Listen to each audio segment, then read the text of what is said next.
Salut à tous, ce soir une vidéo un peu différente des vlogs.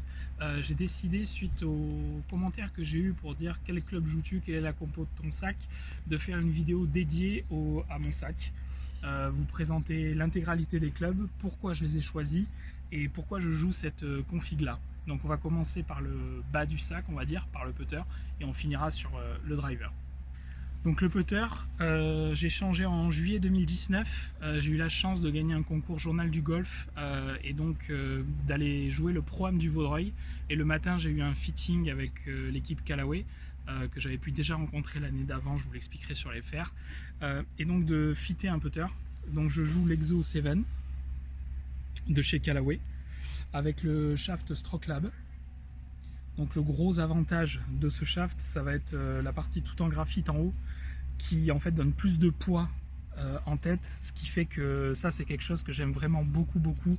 Ça facilite énormément le mouvement au putting, d'avoir beaucoup de poids en tête. Donc ça j'aime beaucoup. Ça facilite aussi le dosage sur les longs putts. Donc vraiment voilà, en fait à la base j'avais un numéro 7 classique, et l'après-midi du Vaudreuil, on nous l'a laissé pour tout l'après-midi et pour la partie, et donc j'ai pu faire le Pro-Am, et j'ai joué 2 au Pro-Am en mettant 4 birdies, et avant j'en avais mis maximum 3 dans une partie, je crois que c'était mon record. Là j'en ai fait 4 l'après-midi même, donc c'était vraiment voilà, très bien, donc je l'ai commandé. Et petite modification que j'ai fait mi-février, c'est le grip, où j'ai fait monter un super stroke. L'avantage est qu'il y a une grosse partie plate sur le dessus, et j'aime vraiment beaucoup. En plus j'ai des petites mains qui permettent, je pose bien mes doigts à plat, et j'aime vraiment beaucoup pour le mouvement. Et en fait je l'ai pris surtout parce que je sentais l'autre, j'avais un win de base, et ça bougeait pas mal sur les longs putts. Quand je voulais appuyer un peu les putts, ça avait tendance à glisser dans la main. Là celui-là ça bouge pas du tout, donc je rentre plus de putts de moyenne et longue distance, et pour les putts courts ça n'a rien changé, si ce n'est du confort. Donc voilà, donc très content, j'ai redécouvert mon putter et je l'aime vraiment beaucoup. Et pour l'instant je crois mon record de birdie en une partie c'est 5 avec, donc voilà, je sais qu'il marche. Au niveau des wedges, j'en ai 2. Je suis chez TaylorMade pour les 2 wedges. Donc j'ai d'abord un 58 qui est un Haito. Donc le Haito a une forme très particulière qui permet vraiment d'avoir une... Enfin déjà j'adore l'esthétique déjà, et ensuite il a une forme, là par exemple on a une grosse herbe, vous voyez, même si vous êtes enfoncé dans l'herbe, si vous prenez la balle haute, et bien en fait vous avez tout le haut de la face qui va vraiment aider, qui va permettre à la balle de sortir avec la même intensité que si vous la preniez pleine face. Donc je trouve que ça apporte beaucoup de facilité. Ça va faire quasiment 1 an et demi que j'utilise. Je l'ai changé il y a 6-7 mois, ou enfin au bout d'1 an d'utilisation j'en ai repris, mais le même. Donc vraiment très content. Et ensuite tous mes grips vont être les mêmes, c'est du Tour Velvet classique avec 2 couches de scotch standard, parce que j'ai des petites mains comme je disais, et sans aucune indication. J'aime pas du tout les inscriptions, et encore plus sur un wedge quand t'aimes l'ouvrir. S'il y a les inscriptions sur le côté, c'est ce qui a tendance vraiment à m'agacer. Et ensuite le 52, toujours chez TaylorMade. Alors c'est pas la même finition, le même modèle pardon. C'est un mid grind en 52, donc que j'aime beaucoup, qui se pose très bien à l'adresse. Donc c'est vraiment un club que j'apprécie énormément, et qui permet que j'utilise entre 70 et 105 mètres. 105 ça va être le plein shot, et en wedging entre 70 et 100 mètres. Et pour la petite histoire, il y a 2 mois je crois, pour la première fois j'ai fait un eagle sur un par 4 en boitant le coup. C'était avec celui-là, c'était à Arcachon sur le trou 16. Donc même si bon, des fois il peut y avoir des ratés, mais c'est quand même un club confiance. Ensuite pour la série, alors particularité, j'ai ma série jusqu'au gap wedge de la série, mais en fait le gap wedge de la série, vu qu'il est la même construction au niveau de la tête, je le joue vraiment comme un fer 11 en plein shot, donc je l'utilise vraiment beaucoup pour cette distance là. J'ai une distance précise avec, je peux l'utiliser aussi en wedging pour faire varier, ou en demi-coup, mais donc là c'est la particularité, j'ai 2 gap wedge, un à 52 typé wedge, et ensuite le 50 qui va être le même que toute la série. Donc c'est des Rock Pro de chez Callaway. Donc voilà, approche wedge, gap wedge, Rock Pro de chez Callaway pour l'intégralité de la série. Là par exemple, donc vous voyez, mon fer 7, j'ai pris un fer moyen, Donc mon fer 7, voilà. Et donc ce que j'aime énormément depuis que j'essaie de faire déjà, donc alors pareil, j'avais encore gagné un concours, c'était l'année d'avant, en juillet 2018, j'ai été passer une journée entière à Cabourg avec Julien Xantopoulos, donc c'était une journée merveilleuse, et j'avais gagné avec Callaway, donc j'avais eu un fitting Callaway le matin avec le responsable produit Europe, Médéric, qui est exceptionnel et vraiment qui m'a apporté tellement au niveau de mon jeu grâce au club, que c'est génial. Donc les fers, il me les a fités ce jour-là. Il faut savoir qu'avant, avant ma main cassée, je jouais des AP2 716 en PXI 6.5, donc c'était du costaud. Je les avais gardés à la reprise, mais je voulais vraiment quelque chose de confortable. Donc au niveau des shafts, je voulais absolument passer sur du graphite, ce que j'ai fait. Donc j'ai maintenant du Recoil 110 F4 qui correspond donc à du stiff. Le poids évolutif, c'est-à-dire sur le wedge, vous allez avoir je crois 112 grammes de mémoire, et sur le fer 4 par exemple 102. Donc ça apporte vraiment de la facilité de jeu. Et on lit souvent sur le graphite, il y a moins de retours d'infos. Alors pas sur les recoils déjà, je peux vous le dire, pour avoir eu beaucoup d'acier. Je trouve que c'est juste génial, ça apporte une douceur de jeu. Vous avez autant de retours d'infos, c'est-à-dire que si je fly une balle, je la gratte, je sens que je l'ai moins bien prise. Ou si elle va un peu à gauche, un peu à droite, j'ai le retour d'infos de la même façon. Donc ça c'est vraiment très très bien. Je sais qu'il y a beaucoup de joueurs qui aiment jouer des lames. Parce que retour d'info immédiat, quand je la prends pleine plaque, c'est bijoux. Alors j'ai eu même des MP59, donc on va dire je sais ce que c'est. Mais sincèrement, les seuls joueurs avec qui que je vois jouer des lames et qui les jouent bien, ils sont scratch ou négatifs. À la limite maxi 2, mais c'est vraiment des très très gros joueurs qui ont une très belle frappe de balle. Moi je suis partisan des clubs pour les mauvais jours. C'est une phrase que je dis souvent sur Golf Technique, sur le forum, c'est qu'il faut prendre des clubs pour les mauvais jours. Les bons jours, vous pouvez avoir un driver exigeant en extra stiff, des lames, sur du DGS 300. Le jour où vous serez dans la balle, tout va bien se passer. Le jour où ça se passe pas bien, c'est une catastrophe. C'est ce qui m'arrivait régulièrement. Donc c'est pour ça que je préfère avoir une tête beaucoup plus tolérante, même si c'est quand même... je veux dire, je suis pas sur les Ping G20 ou comme ça, c'est vraiment quand même une tête qui reste où tu peux travailler la balle.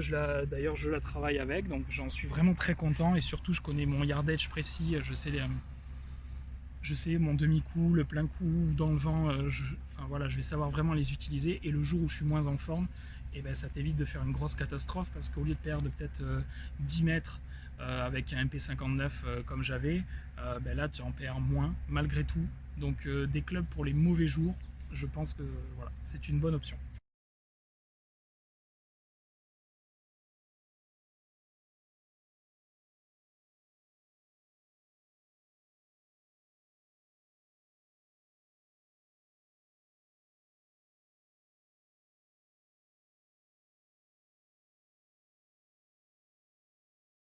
Ensuite au niveau des bois, j'ai le même modèle sur bois 5 et bois 3. Le bois 3 fait son apparition il n'y a pas longtemps dans le sac.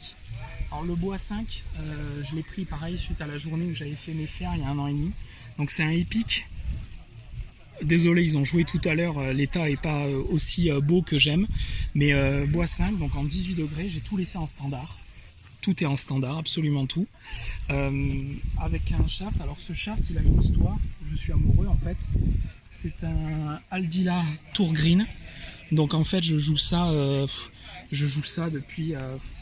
je joue les mêmes shafts sur mon bois depuis 5 ans peut-être. En fait j'ai trouvé ce shaft, tout ce que j'essaye à côté me paraît fade. Ça je sais la ligne que ça prend, je sais la hauteur de balle. Je trouve que c'est un très bon shaft, et ce qui est marrant c'est que c'est un vieux shaft. Il est de 2013-2014 je crois.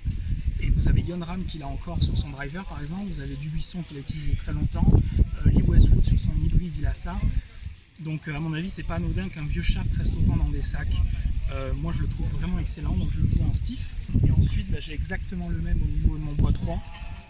Donc un bois 3 épique de la même façon, tout réglé en standard. Et la petite particularité c'est que quand j'ai cherché le combo, j'ai pas trouvé en stiff. J'ai acheté tête et shaft séparés. Et donc le shaft je l'ai trouvé en X, mais en fait le torque il y a genre 0,2 degrés de différence de torque. Et c'est exactement le même profil, donc clairement en jeu je vois pas la différence. Donc je l'avais trouvé. Là aussi pareil, il n'y a aucun repère sur mes grips. Et ça, je trouve c'est un très bon bois. Et d'ailleurs, c'est un bois, je crois, qu'Allaway a gardé vraiment longtemps comparé au Rogue, qui est resté finalement pas longtemps. L'Epic, je trouve vraiment c'est un très très bon produit. Et du coup, d'avoir pareil en bois 3, bois 5, en sensation, même les shafts pareil, ça m'a apporté aussi de la facilité. C'est-à-dire que comme je tape vraiment bien mon bois 5, quand j'ai eu le 3, j'ai trouvé cette même facilité. Donc j'ai vraiment beaucoup aimé rapidement. Et donc pour finir, avec mon ami Pingu, donc j'aime beaucoup les pingouins, les manchots, on va plus être sur un manchot. Pareil, il y a le petit là, et puis j'ai des FootJoy aussi que j'avais eu pour mes 30 ans où j'ai un petit pingouin là. Donc le driver, je crois que ça a été le club qui a le plus changé mon jeu. Je suis très à l'aise avec. Je l'ai depuis quasiment 1 an et demi. Alors avant, je jouais un driver TaylorMade M1 avec un shaft en extra stiff. Et pareil, quand j'ai repris, j'ai voulu me tourner toujours vers plus de facilité de jeu. Et tous les articles qui ressortaient, la presse internationale, les joueurs, tous les échos que j'avais, le Ping G400 était super. Donc un petit coup de fil à mon shop préféré au nord de Bordeaux, le Golf Club 33, où il l'avait en gaucher. Donc ça déjà c'est très bien, comme le Haito d'ailleurs, ce qui est rare de trouver en gaucher en stock. Donc au niveau du driver, voilà la bête, un Ping G400. Déjà je le trouve sobre, c'est très bien. Alors là vous pouvez voir la bague, il y a écrit moins, mais en fait c'est plus puisque c'est une bague de droitier, c'est inversé, donc je l'ai mis à 11,5 pour chercher. Alors déjà j'ai des trajectoires rotes au drive, mais c'est quelque chose que j'affectionne. J'aime pas faire des balles basses au drive, et ça permet, si le parcours est sec comme on a ici au Maroc, t'as de la roule quand même. Et l'hiver je préfère que ma balle vole. En principe j'ai à peu près le même carry tout le temps, comme ça la balle elle vole, et malgré les conditions j'arrive à voler, alors que la roule c'est un paramètre plus aléatoire et c'est difficile de jauger selon les conditions. Et ensuite au niveau du shaft, j'ai le shaft de base de Ping en stiff, le Alta CB en 55 grammes stiff, très très agréable. Franchement, alors il y a une particularité, il est un peu marron bronze, et en fait quand vous le mettez à l'adresse, la peinture le rend entièrement noir. Et ça c'est vraiment, alors c'est sympa. Au début j'aimais pas trop, j'ai eu même du mal à l'acheter à cause des turbulateurs, donc toutes ces formes que met Ping sur sa tête. Et en fait maintenant j'y fais même plus attention.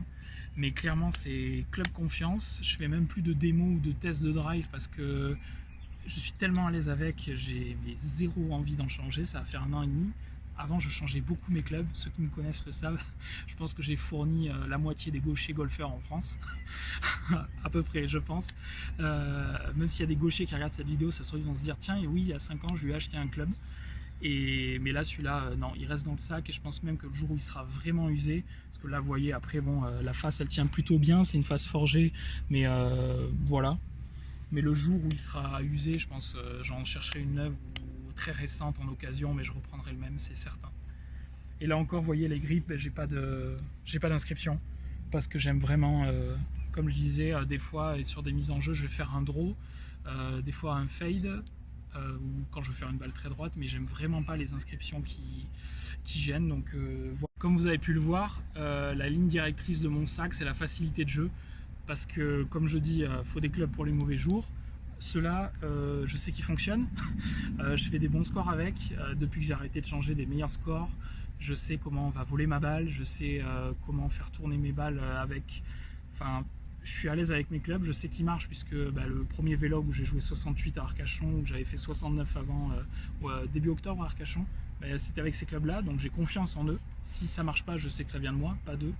Donc je vois pas en fait ce que d'autres clubs m'apporteraient aujourd'hui. Donc c'est pour ça que je les garde. Le sac, à part le putter qui était en juillet 2019, donc là on est début mars 2020, les autres clubs ont 1 an et demi, les fers vont faire 2 ans au mois de juillet. Donc voilà, et je suis bien et j'ai aucune envie d'en changer du coup. Je vais terminer sur un point important aussi que j'ai oublié de vous parler. Je veux bien sûr parler de la balle. Les balles, j'en ai eu plusieurs. Pendant 2 ans, j'avais joué la Srixon Z-Star.